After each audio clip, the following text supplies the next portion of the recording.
Hello, this is doctor राजन। आज Covid की मेरी तीसरी रात थी और इस ड्यूटी में थर्ड ड्यूटी था मेरा। 24 से 25 पेशेंट थे मेरे वार्ड में। Most of them are very sick. दो तीन पेशेंट है जो स्टेबल है और तीन चार पेशेंट ऐसे हैं जो कि जो बहुत सिक है।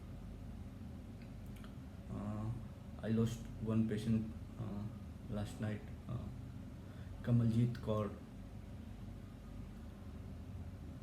She expired. She was like 65-year-old lady. उसको हार्ट की प्रॉब्लम थी पहले से। स्टेंटिंग हो रखा था, ऑपरेशन हो रखा था उसके लिए पहले से। कल की ड्यूटी में भी एक पेशेंट एक्सपायर्ड हुआ था। उसको तो मुझे नहीं लगता कोविड के, वो तो ऑक्सीजन सेचुरेशन मेंटेन कर रहा था, बट उसको CLD था, लीवर की बीमारी थी अल्कोहल के कारण। क्रोनिक अल्कोहल लिवर डिजीज था उसको। उसका बिलिरुबिन जो था 20 के अराउंड था एंड वॉज क्वाइट इक्ट्रस, जॉन्डिस था और उसका रीनल फेल्योर भी हो चुका था। क्रिएटिनिन जो था वो 7 के ऊपर था। तो ही वॉज लाइक उसको जाना है, तो हम लोग पहले से गेस कर रहे थे। मुझे लगता है कि कोविड के कारण जो पेशेंट के जो नॉर्मल बीमारियां हैं उनको हैंडलिंग में इशू आ रहा है, क्योंकि वो अभी अपने proper like non Covid side रहते हैं, वो शायद तो ज़्यादा बेटर ट्रीटमेंट होता। लेकिन कोविड होने के कारण he was on Covid side and somehow कहीं ना कहीं दिक्कत होती है। हालांकि वो नॉन ही वाज क्वाइट सिक, तो नॉन कोविड साइड रहता तो भी काफ़ी कम थे चांसेस उसके बचने की। काफ़ी दिनों से वो हॉस्पिटल में ही था, उसको काफ़ी पहले से बोला गया था अल्कोहल नहीं लेने के लिए, but he started taking again, है ना। तो फिर उसकी तबीयत फिर काफ़ी ख़राब हो गई थी एंड मीनवाइल ही गेट कोविड पॉजिटिव। तो कल वो एक्सपायर्ड हुआ। आज कमलजीत कौर एक्सपायर्ड हुई है। She was maintaining oxygen like 50-60 के राउंड में मेंटेन कर रही थी। Suddenly dipped. उसके बाद से हम लोगों ने बाईपैप लगाया, सब कुछ किया। Even I try to give CPR। अभी हम लोग CPR अवॉइड करना चाह रहे हैं ताकि एरोसोल जनरेशन कम हो, कम से कम कंटेक्ट हो। लेकिन सडनली कोई ऐसा जाता है तो फिर लगता है कि नहीं, सब कोशिश कर ले शायद बच जाए। तो CPR दिया मैंने और लाइक अदर मेडिकेशन दिया, बट कुड नॉट रिवाइव। कुछ पेशेंट काफ़ी सिक है हमारे में। ये जो मैं जैसा देख रहा हूँ, जो मोस्ट ऑफ द डेज जो है वो वैसे पेशेंट में हो रहे हैं जो पहले से कोमॉर्बिडिटी है कई सारी। साथ में जो ओबीज है, ओबीज पेशेंट में काफ़ी इशू रह रहा है। एक तो उनका लाइक जो पोजीशनिंग है उसको लेके इशू हो रहा है, वो प्रोन नहीं हो सकती हैं, करवट नहीं ले सकते हैं, तो काफ़ी इशू आ रहा है जो ओबीज पेशेंट है। और मूवमेंट भी उनका रेस्ट्रिक्ट हो जा रहा है, तो उनमें दिक्कत आ रही है। और जो ओल्ड पेशेंट है उनमें भी थोड़ी दिक्कत आ रही है। हमारे यहाँ जो सिस्टम है, हमारा यहाँ जो अटेंडेंट है, जो रिलेटिव हैं पेशेंट के, उनको अलाउ नहीं किया जाता वार्ड के अंदर। बट मुझे लगता है कि कुछ we should get a solution, क्योंकि जो पेशेंट एडमिट है उनको घर वालों की ज़रूरत है, स्पेशली जो ओल्ड एज के लोग हैं। या तो ऑक्सीजन की कमी से या फिर जिस कारण से वो डिसोरिएंट हो जा रहे हैं, they are talking like nonsense and all, कुछ कुछ बोलते रह रहे हैं। तो ऐसे में किसी का साथ होना काफ़ी ज़रूरी है। कुछ वैसे भी हैं जो बार बार अपना मास्क हटा देते हैं, तो वहाँ पे हमेशा किसी का खड़े रहना काफ़ी टफ है कि एक पेशेंट के पास खड़े रहना। और अभी जो वार्ड है सब अरेंज करके बनाया गया है, तो उसमें कई सारे गैलरी हैं, क्या है, मतलब ऐसा नहीं है कि स्ट्रेट है सारे पेशेंट एक साथ आपको दिख रहे हैं, वैसा नहीं है। इसमें जहाँ जगह मिला वहाँ बेड रख दिया गया, जिधर खाली था उधर बेड रख दिया गया ताकि मैक्सिमम बेड एकोमोडेट किया जा सके। तो काफ़ी दिक्कत आ रही है। तो साथ में किसी को अगर रहे तो बेटर रहेगा, लेकिन चूँकि दिक्कत ये है फैमिली वाले फिर अपने अकॉर्डिंग चलाने लगते हैं वो फिर, और इन्फेक्शन का भी चांस रहता है, सबको PPE किट नहीं दे सकते हैं। तो I think government should act on this, कुछ सोल्यूशन निकलना चाहिए। Best way is like getting volunteers. अगर 5-6 वॉलंटियर्स आ जाए जो कि नॉन मेडिकल हों, है ना, जो हेल्प करना चाह रहे हों या फिर जो रिसेंटली रिकवर्ड हुए हों, तो वो रह के लोगों की थोड़ी कुछ कुछ मदद कर सकते हैं। अगर वो किसी के रिलेटिव नहीं रहेंगे तो किसी एक पेशेंट को लेके बायस्ड भी नहीं रहेंगे, तो सबकी थोड़ी थोड़ी हेल्प हो जाएगी।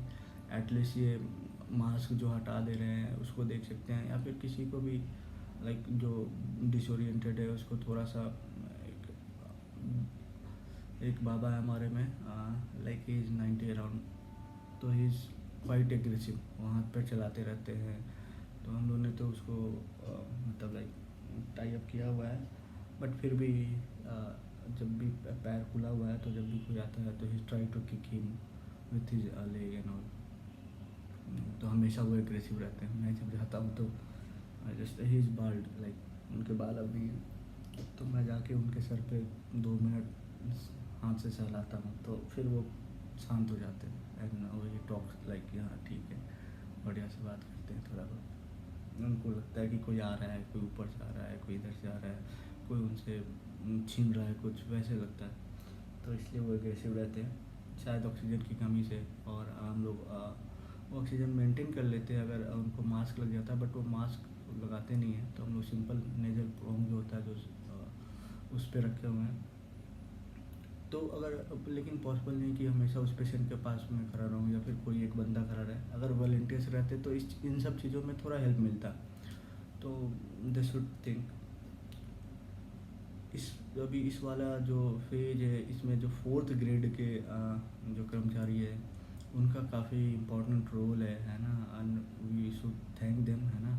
काफ़ी मेहनत कर रहे हैं वो लोग।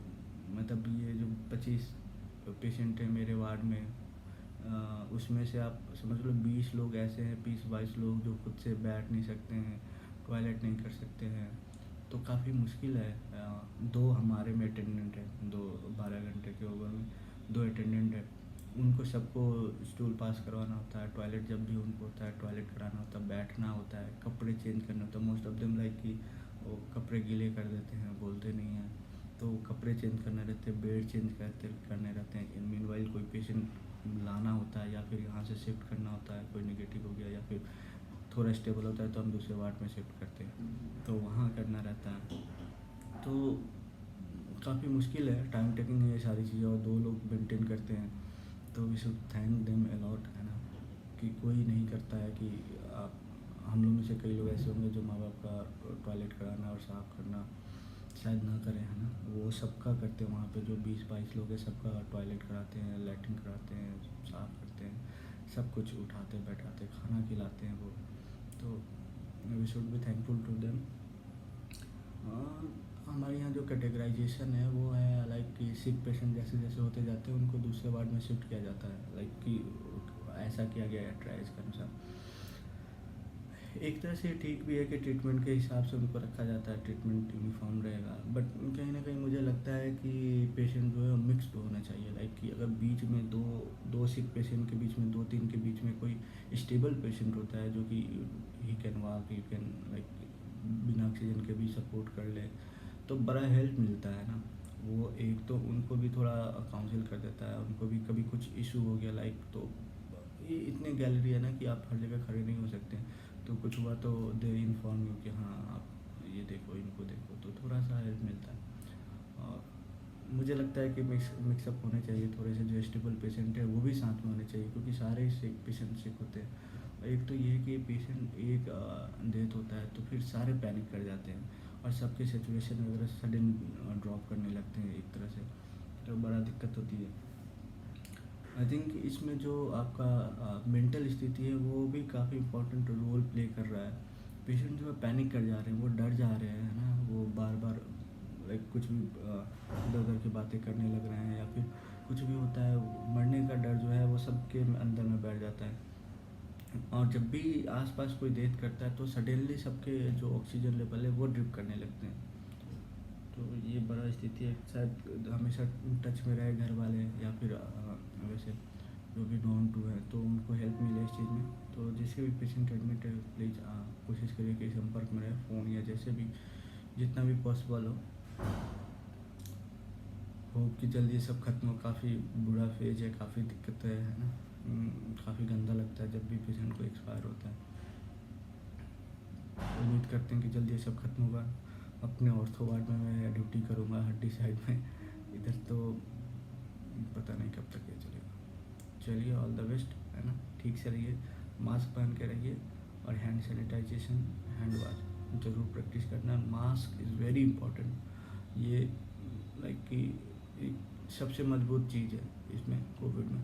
अगर जिसने मास्क प्रॉपरली यूज़ कर रहा है ना, तो काफ़ी कम चांसेस है उनको कोविड होने का। तो मास्क ज़रूर यूज़ करना है। Okay, all